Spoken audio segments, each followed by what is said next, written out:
Hello and welcome to Lemmy Studios, where we talk anything and everything entertainment. I'm of course the Lemmy himself, Zeke Lamone, and this is the Lemmy versus Limey for the season finale of Euphoria with a really long title. I was like, damn, this title is long. I can't even remember what it was because it was just so long. So we're finally at the end. We've had a lot of ups, a lot of downs, or a lot of Lemmys and a lot of Limeys throughout this whole entire season. But they really found their footing once they remembered who their star was, which was Rue, and they focused on that story. I still overall believe she got off a little too nicely. Like, I feel like she did a lot of bad things, and I get that, you know, it's the story of recovery and all that stuff, but overall I feel like, she kind of got off with nothing more than a slap on the hand, really, right? But let's get into the episode. Let's break it down. So we kick off with Fez, and you know, the whole deal going down, and you know, this whole opening scene was a great example of ask questions first, shoot later. That was essentially what it was. Because man, love Ashtray. He's a ride or die. But man, that boy blood hungry. He was just like, all right, let's just kill this dude. He betrayed Fez. He dies. Not knowing the whole situation, like, they were one free face saved him. Like, I did not expect her to do it. I didn't think she had it in her to do it, but she did it. She like, hey, stay cool, stay quiet. And then she was trying to place on the other, I don't remember the drug dealer's name, that, you know, just disappeared. that never got resolved, but you know, that's a Limey. I mean, for the whole season, like, you know, they brought up this character and like, and there was really no resolution for it. Rue just got away. That's another reason why, like, Rue got off kind of like scot-free, really. And then Ashtray just kills him. And like, if he doesn't kill him, Fez makes it to the plate. Like, no one's talking about that. And then, you know, we cut to Fez and Lexi having all these conversations about, you know, being a little house on the prairie and all these things, and just about life in general. It's really nice. It was really nice seeing these conversations, actually seeing this relationship develop more and more and more. Really wish they could have gotten together, but hey, you know, we'll get another season. Hopefully we can get it then. And then we cut to Cassie doing her best Michael Myers. Look, we dog on the character Cassie a lot, but man, Sydney Sweeney really deserves a lot of credit for this season. She deserves to be nominated for an Emmy for Best Supporting Actress. I really do believe that. I mean, just as much as Steven Stiller as Zendaya was, like, those were the two main standouts of this season. And then she goes, you know, she charges the whole play, and Lexi, you know, obviously doesn't feel good about it, and it doesn't take until Maddie finally goes, all right, it's time for me to get violent, where Cassie finally, you know, submits, and all these things, because she knew Lexi wouldn't do anything. But as soon as Cassie rolled up, she went, oh crap. And it was also really nice to see that Rue was like, Lexi, like, that was really cool. That, you know, she was like, I gotta support my friend, and very out of character, not out of character, but like really good growth with Rue, because, you know, Rue is usually very quiet, very timid, and that's one of the reasons why she went to drugs. And, you know, for her to speak up for her friend, that was really cool to see. And Maddie finally got her come up mutts with Cassie and beat her up. And then that one chick, I don't remember her name. Like, she was actually a kind of vocal in season 1. In season 2, she only had like one line, and this was it. And she took a kick. Beat her ass, Cassie, and your boyfriend, all that stuff. That was funny. That's a Lemmy as well. And then, you know, look, I'm a fellow theater kid, and I've directed a play myself. Lexi has a lot more balls than me. I would have canceled the show. Like, if she said, nope, show goes on. She just comes clean about it. She puts on a brave face, and you know, a good heart wrenching line with the, even though he can't be here tonight, this is for him. It was really good to see that, and you know, the play continued on. But yeah, I mean, let's get into the main things that are like really the big vocal points. Ashtray dying.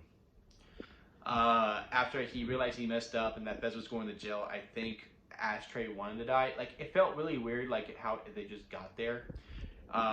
It felt a little rushed with that, but I get it, you only have an hour. But you could have cut some time with that Elliot song. Now, look, I get the actor is a musical artist. Like, as soon as I saw that he was a musical artist in the beginning. I was like, well, he's gonna have to sing at some point in this season, right? But the fact that it was the season finale and like I thought it was like 5 minutes, it turned out to be only 2. And I get the significance of the scene, but overall with it, like it was never really shown that he was a singer. You know, I don't know if there was like ever a conversation later on like, oh, I've been working on a song with him and Rue and all that stuff, and then like this is when he finally was presenting it to her, or like he never had a guitar, or I don't remember him ever having a guitar or any kind of instrument in his hand while they were all hanging out. Like it was all about the drugs. So like it just kind of felt out of nowhere, like, oh, I'm just gonna sing you something. Like what? Like it came really out of left field. So that's another Limey to that. I just think if we would have gave more attention to his like wanting to sing abilities, like I get the actor itself as a singer, but Elliot the character never showed to be a singer. You know what I mean? So allow me to that just because it came out of nowhere, and it would have been much more significant if they just gave more attention to that character side to him. But so yeah, I would have cut that, and I would have given more to the Ashtray and Fez dynamic. And you know, Ashtray died. I do believe overall Ashtray wanted to die. Like he was like, I need to die by these cops because I don't have it in me to kill myself, so I'm gonna have these cops kill me any way I can. Like he was purposely trying to do that because he could not live with that. Hopefully Fez just, you know, comes clean, because I mean Ash is dead. I mean what can you do? Just come clean. Yeah, he killed him. He killed all these things. I don't know what to do. He was my brother and all that stuff. So maybe Fez can get out of jail. Nate and Cal's storyline was actually pretty good. It was given the right amount of time, and I think that was the right thing to do. Cal should go to jail and, you know, face his demons and all that stuff. I just don't know what we're doing with Nate. Like, he seems unredeemable, especially after the thing he did with Maddie. But that was a real boss move. Like, he cares about getting that company. If he knows if his dad goes to jail, the company goes to shit. So the fact that he did that, but I don't know, man. Something with Nate, like, it's always like in a selfish reason. But overall, I think that scene was the right thing to do, and how it was portrayed was really, really good. Both actors really nailed it out of the park with that, so I'll let me to that. And then, you know, the ending of the play. Lexi and Rue having that conversation. I really hope this is the vocal point of season 3, is this friendship and this dynamic. Because they essentially have the same origin. They both lost their dad, and they just ultimately took 2 different paths. And I think that's a really rich thing to do. Like, these 2 girls need each other, but they just go different routes about it.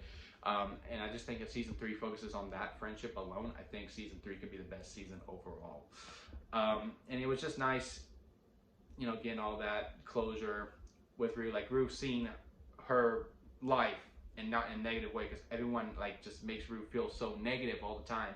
And seeing it, like, you know, calling it down the middle, calling it like it is. This is how it was, but hey, I still love you, and I missed you, and all that stuff. Like, that was very beautiful to see as well. Like, I got teary-eyed, like, towards that end of that episode. Like, them having that conversation, like, I was feeling it, and I was like, damn, man, this is great. This is great writing. It's great writing overall. It truly was. And I'm glad that she's not back with Jules. I don't really like Jules saying that she loved her, because to me, she doesn't. Like, you cheated on Rue multiple times. You don't love her. And, you know, in that previous episode when Rue goes off on Jules, it came out of hate, but I think she said some truth with it, that she just liked the attention from Rue. I don't think she really loved Rue in general. I don't really know where we're going to go with season 3. I truly don't know. I mean, overall, this season was good. It lives and dies by this final episode to really make everything make sense. Some loose ends, like the drug deal and all that stuff, but now you got season 3, and it seems like they're going to do a time jump because, you know, Rue says, I was clean for the rest of the year. I don't know if I'm still going to be able to. So I think they're going to do a time jump to the summer, and maybe you can, like, just, you know, write some things up at the beginning, like with that drug deal, like, oh yeah, she went to jail, and then, like, she comes out at summer, and then that's where the season picks up, and maybe Fez is out. Cal, I think, stays in jail. I don't know if they're really going to use him that much anymore. I feel like that story can do a pause for a season. It does seem like Kat's going to be gone by the backstage drama that I heard. Yeah, I mean, just give a focus to one character or 2 characters and make sure that's the overall story throughout, and not try to make everyone a superstar anymore. That's the only thing that I am like, when you're trying to feed all the chickens, it's just, you know, it just gets messy. It gets messy. Just simmer it down to 1 or 2 characters. Let that be the heartbeat of the whole season, and let the others favor to that story. That's the only thing that I would like more, because season 2 was messy until they finally figured their footing, like towards the last 3 episodes. Like, last 3 episodes really saved this season for me. What did y'all think about Euphoria season 2? Comment below and let me know what y'all think about this episode and about the dynamics of the characters and all that stuff. Let's have a conversation about it. If you like this video, hey, give it a like.